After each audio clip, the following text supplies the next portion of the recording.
Rightio, continuing on, let's see what's happening in the rural real estate market with our expert, the GM of Rural and Property Brokers, Conrad Wilkshire. Good morning, Conrad. I understand you're feeling the heat of the market.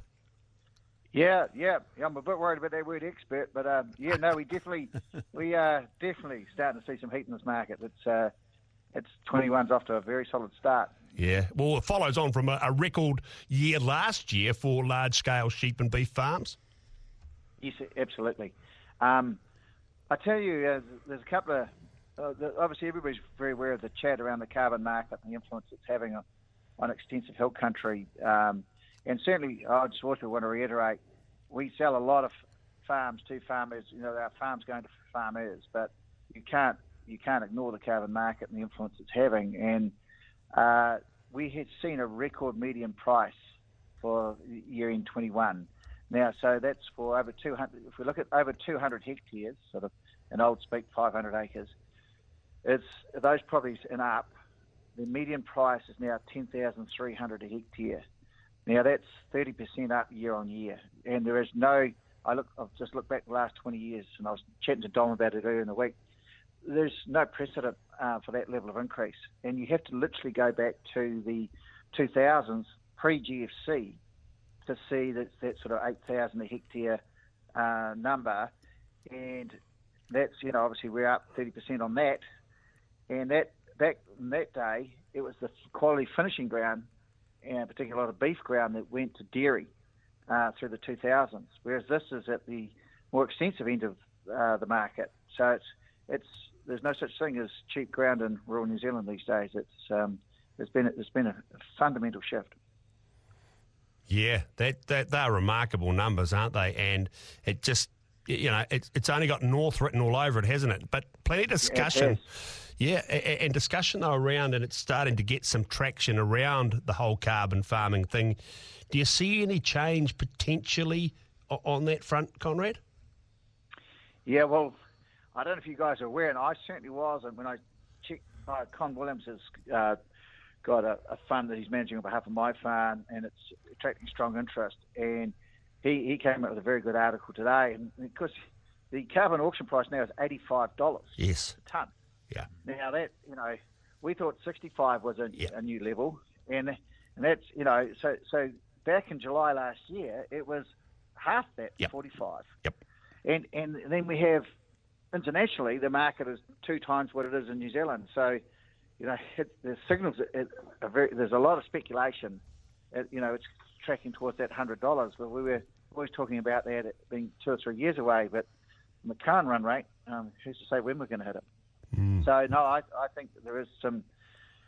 It's I do think it's going to challenge the policymakers, and our expectation, and we've had this position for a while, is that it will have to moderate. The current settings aren't sustainable because it's going to have such a dramatic impact on production. And look, sheep and beef systems, the land tied up in sheep and beef production, and if we think about when we kicked off at Mercy Hamish, there was about 75 million sheep in the 80s. It's actually when it peaked. Everybody thinks it was earlier than that, but it was in the 80s.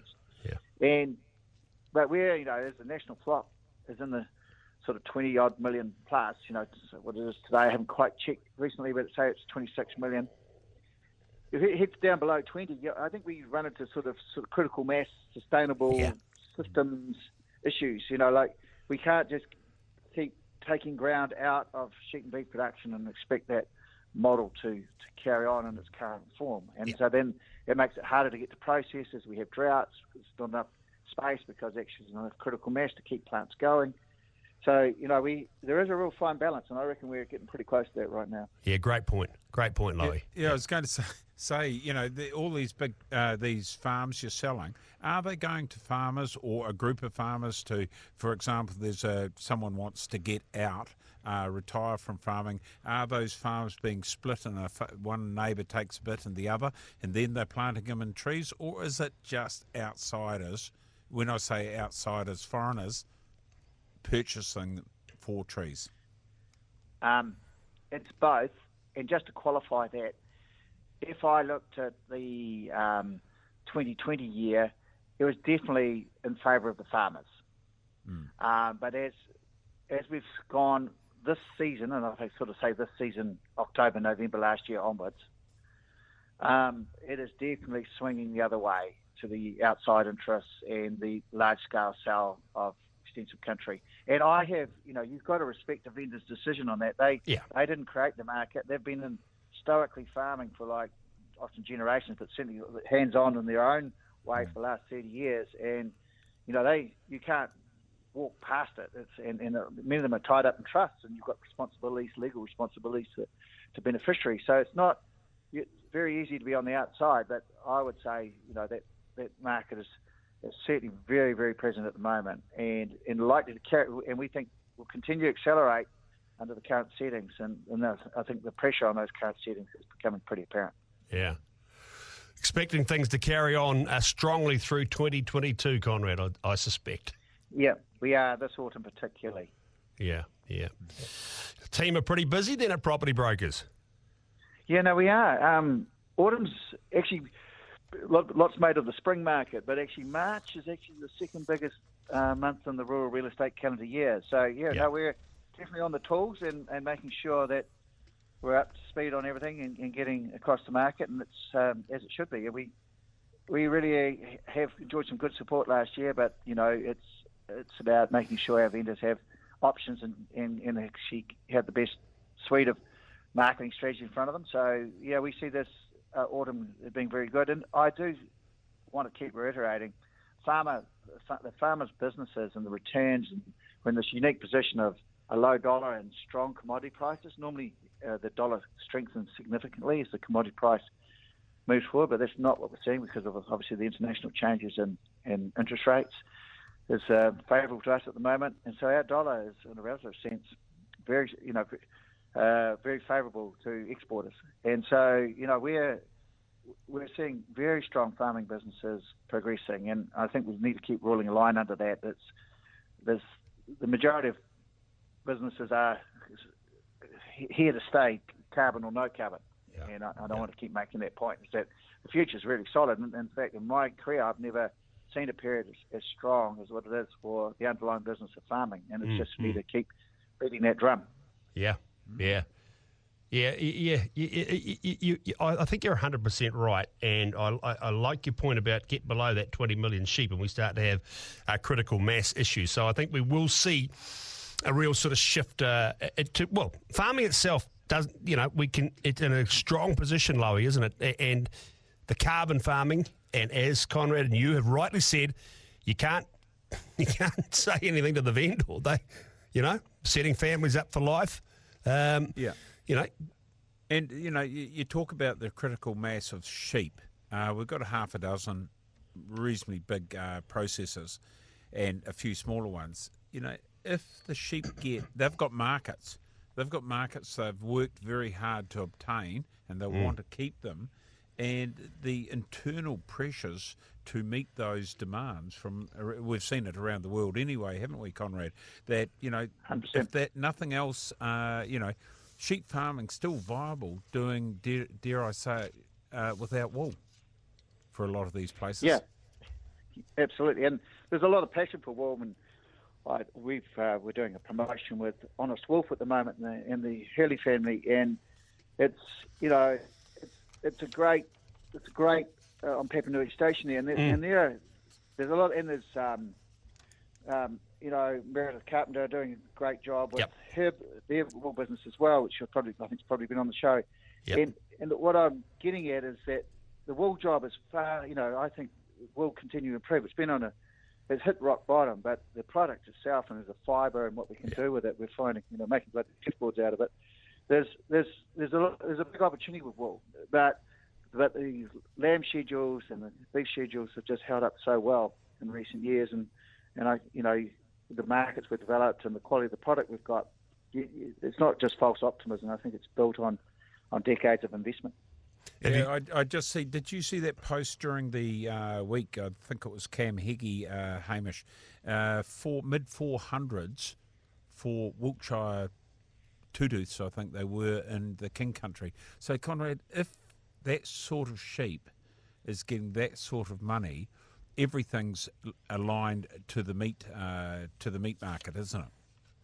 Yes, but it wasn't, I remember, sounding a bit like an old guy, but I do remember in the 80s, not in the rural bank, and there was, farm advisors saying don't put the ram out and just grow wool. So these things do cycle. Hey, you might be talking to the merino people now. Yeah. Even merino farmers, to a certain extent, have gone away from having big weather flocks. They used to be 50-50, but now they're running more ewes, so therefore having more lambs, because the merinos changed that much that the weather, I know this last week, a Marama sale, Tekapo sale, they had, I think, 136 I'll say it, Waitangi Station that have doonies, 136 for their lambs. Not bad money. Take that, Loey. So I think integrated businesses are the ones that can handle the ups and downs. I mean, like our business is the same. It's like you have a strong residential business, but you need a strong rural business as well, to manage the cycles of, and that's, I think our sheep and beef businesses will still going to play a role. It's going through a period of consolidation, which you could say it's been going for a while, but it has, I think, made some important gains in the last couple of years. Great stuff. We're talking, and we call him our expert, and I think we can judge that, can't we, Loey? Conrad Wilkshire, property brokers, GM Rural, because you not only do you contribute and bring us the up to date and the reasons why property rural is moving, Conrad, you also contribute to our quote file. Yeah. Yeah, well, before you go too far with that word expert, the late KJ Newsdale, when I was a young agri-banking guy, gave me a good lesson on what the word expert, and I've never used it. I can work with maybe specialist, but expert's a dangerous word to claim, particularly in the rural community. Exactly. You're talking about that quote file. I'm very, very disappointed because I suppose the last half dozen times I've had Conrad on, there's always been a great fishing story. Is business that busy that you can't get out on the water? Or have you sunk the boat, or what's happening? Have you guys not seen the weather system's been going through lately? You want to try going off Wanganui? Yeah, Conrad, we had 10 inches in 10 days at home. In other words, we got 250 mils plus for February. Yeah. This is Canterbury, where it's traditionally this time of year it's barren.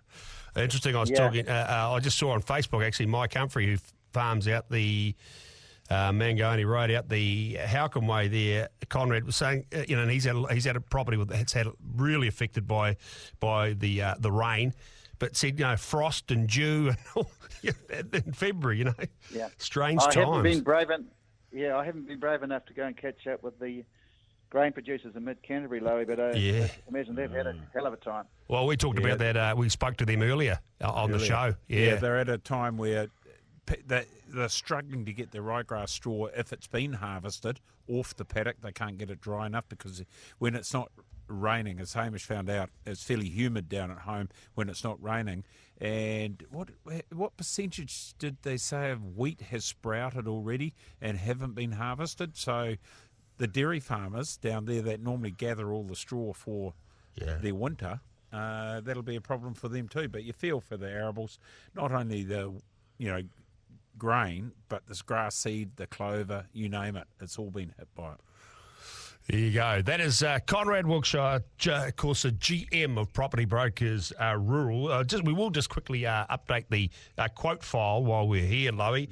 And Conrad's, a couple of his has been, you could throw a spud over and catch a snapper. That was while fishing off the Whanganui coast. I always love closer. This is another one from Conrad. Closer to the truth than you realise. That's very sort of Yellowstone, isn't it? Quite like that. Some of our other quotes.